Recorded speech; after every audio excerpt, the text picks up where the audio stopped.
चलिए स्टूडेंट्स, अब जो नेक्स्ट रूल आपके सामने आ रहा है इसमें आपको बताते हैं कि ए एन को ही इंडेफिनिट आर्टिकल हम क्यों कहते हैं और द को ही हम डेफिनिट आर्टिकल क्यों कहते हैं।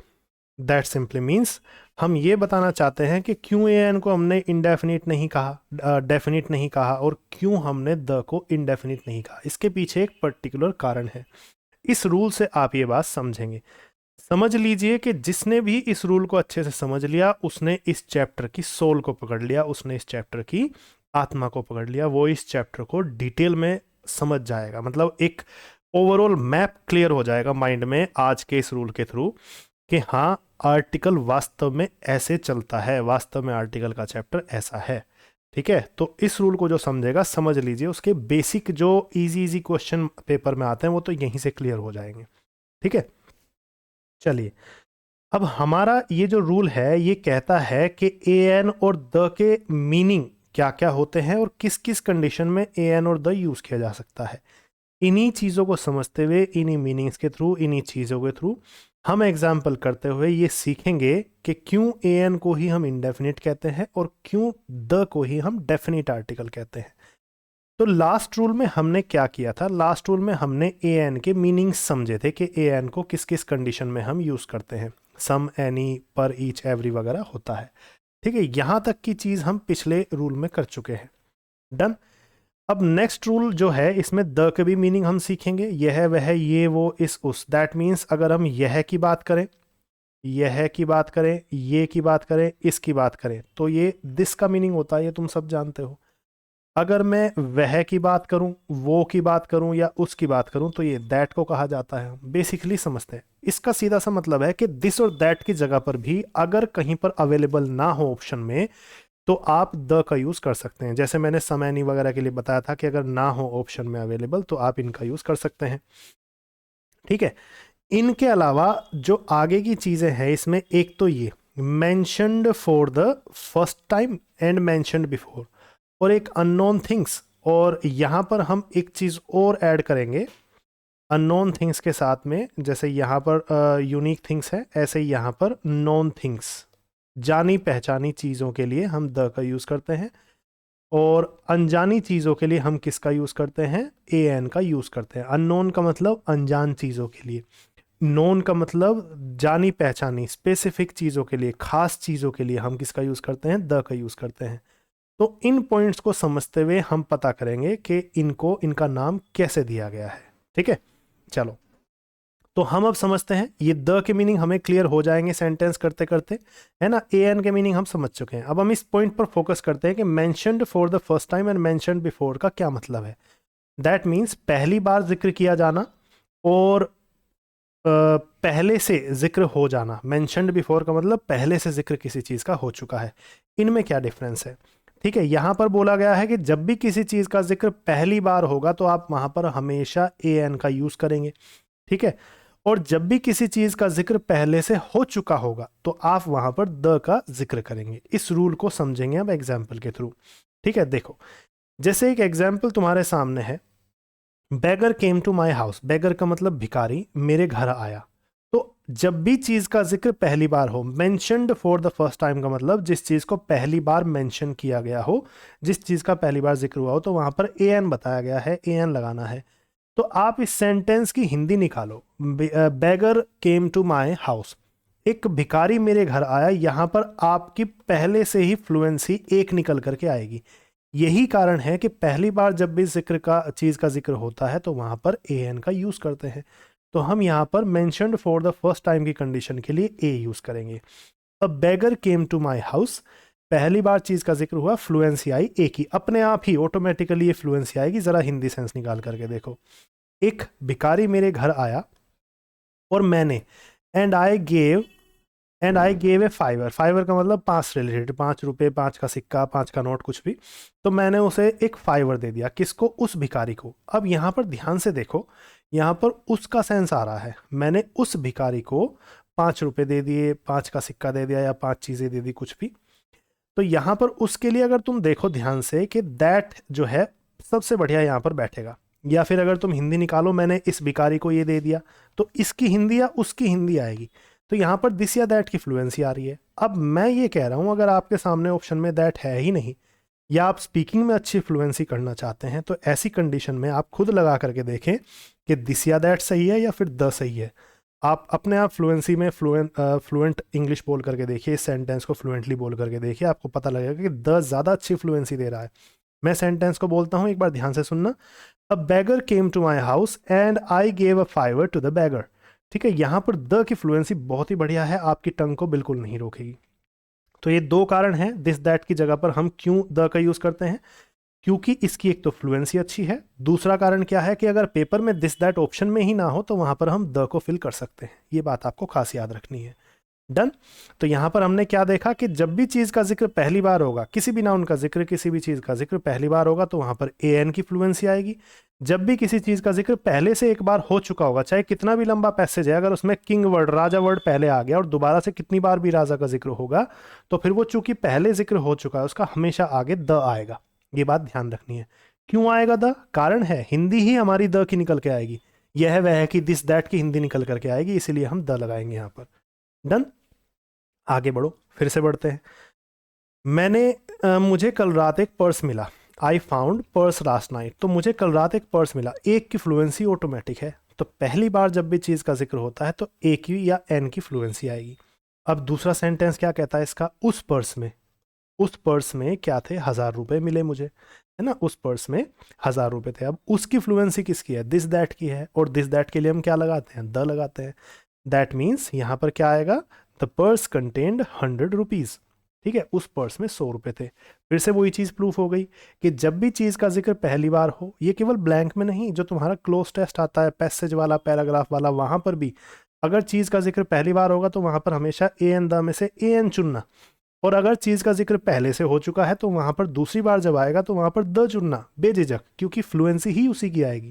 ठीक है, तो जब पर्स का जिक्र पहली बार एक बार हो चुका था तो फिर यहाँ पर द आ गया।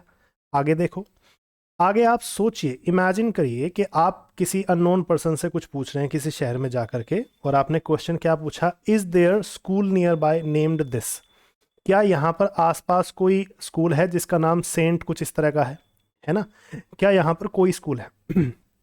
आप कह रहे हैं कोई की फ्लुएंसी, क्या यहाँ पर कोई ऐसा स्कूल है जिसका नाम ये है? अब कोई की फ्लुएंसी है, स्कूल का जिक्र पहली बार आया, ठीक है, तो यहाँ पर आप क्या करेंगे, ए एन की फ्लुएंसी ऑटोमेटिक आएगी। पहली बार जिक्र हुआ तो ए एन आता है, तो क्या यहाँ पर कोई ऐसा स्कूल है इस नाम का, तो कोई की फ्लुएंसी या एक की फ्लुएंसी यहाँ पर है, इसीलिए आपने ए एन फिल किया। पहली बार भी जिक्र हुआ था, है ना।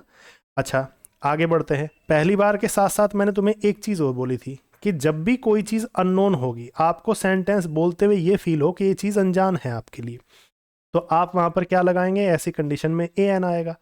अगर आपको ऐसा लगे कि ये चीज़ जानी पहचानी है, नोन है आपके लिए, ठीक है, जानी पहचानी है, तो वहाँ पर द लगाएंगे।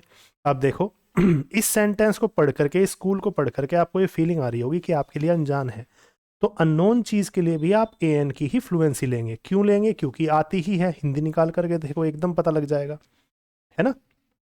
अगला सेंटेंस क्या कहता है, देखो अगला सेंटेंस कहता है कि yes school is near by. हाँ भाई, ये तो स्कूल पास में ही है, ठीक है, ये कह लो या वो कह लो, वह कह लो, कुछ भी कह लो, भाई ये स्कूल या वो स्कूल तो पास में ही है, ठीक है। एंड ये स्कूल और वह स्कूल या फिर वो स्कूल, कुछ भी बोल लेना, दिस या दैट की किसी भी फ्लुएंसी में बोल लेना, यह स्कूल या ये स्कूल 500 मीटर आगे है, आप 500 मीटर आगे जाएं आपको ये स्कूल मिल जाएगा। दोनों ही कंडीशन में, चूंकि स्कूल का जिक्र एक बार आ गया नॉन वाली कंडीशन में या फिर पहली बार जिक्र वाली कंडीशन में, अब दोबारा जब जिक्र होगा तो जो पर्सन इसका आंसर दे रहा है वो क्या कह रहा है कि भाई हाँ ये चीज़ तो यहाँ पर है, तो इसके लिए आप देख रहे होंगे कि उसके लिए जानी पहचानी चीज़ है। तो सेंटेंस में जब फ्लुएंसी अनजानी चीज़ की आती है तो ए एन का फ्लो आता है, और जब जानी पहचानी चीज़ की आती है तो द का फ्लो आता है, तो दोनों ही जगह पर द आ जाएगा यहाँ पर, क्योंकि यह वह ये वो की फ्लुएंसी द ही देता है, दिस दैट की फ्लुएंसी द देता है। ठीक है, आगे बढ़ते हैं आगे बढ़ते हैं। आगे क्या कह रहा है कि मैंने कल एक अम्ब्रेला खरीदा। यहाँ पर फ्लुएंसी किसकी आ रही है, पहली बार जिक्र है चीज़ का, तो क्या आ रहा है, मैंने कल एक अम्ब्रेला खरीदा, तो क्या चीज़ निकल करके आई, एक की फ्लुएंसी अननोन वाली, तो क्या करेंगे हम यहाँ पर, एन अम्ब्रेला, मैंने कल एक अम्ब्रेला खरीदा।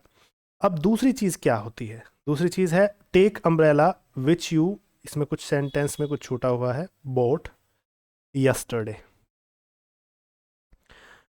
अपने साथ वो अम्ब्रेला ले लेना जो तुमने कल खरीदा था, जो तुमने कल खरीदा था। अब यहां पर वो या वह का सेंस आ रहा है, ध्यान से सुनना।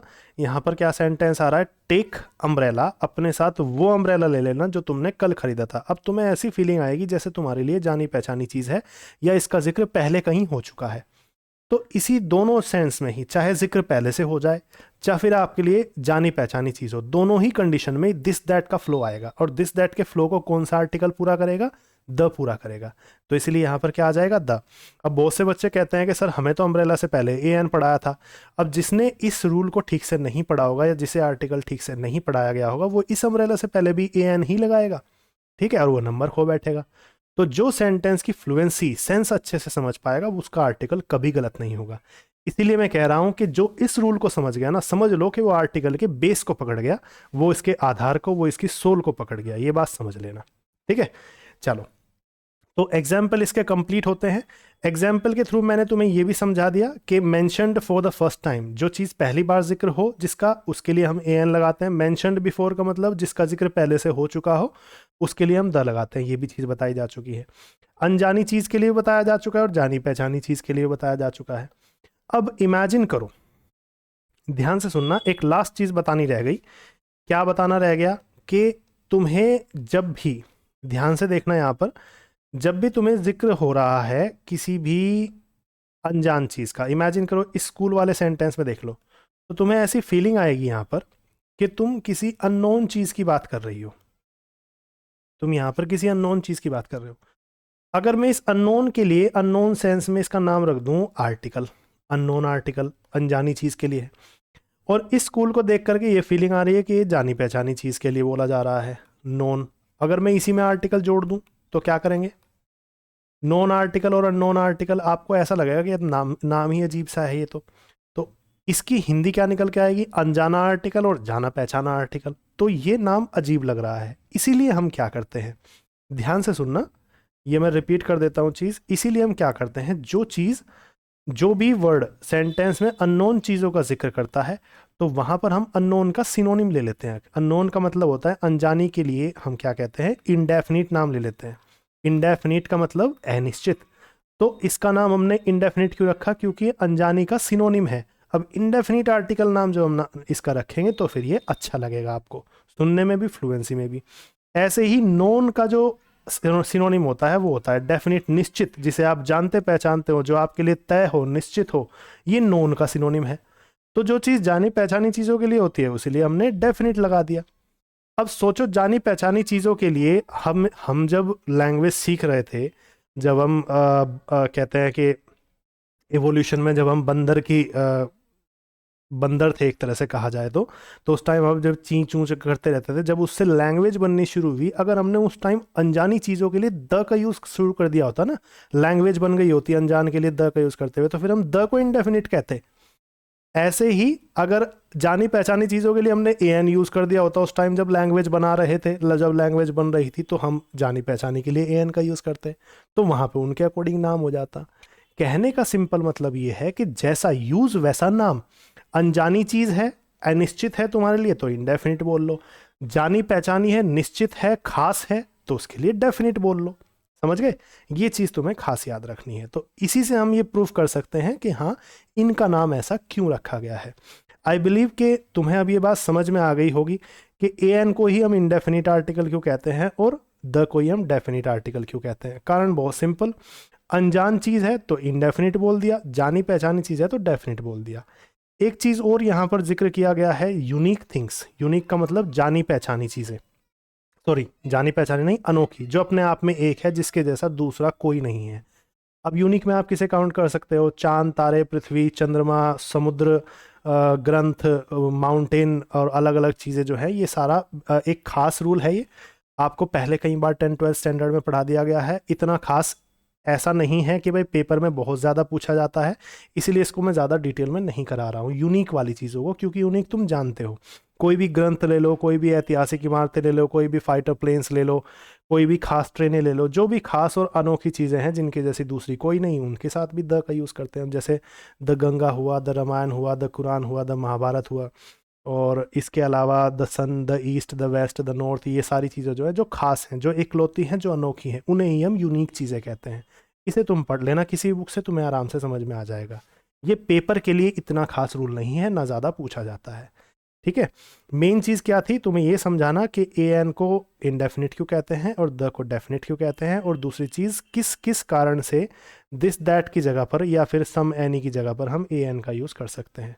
ये सारी चीज़ें मेरी तरफ से इस रूल में क्लियर होती है। ठीक है, चलिए अब नेक्स्ट रूल की तरफ बढ़ते हैं।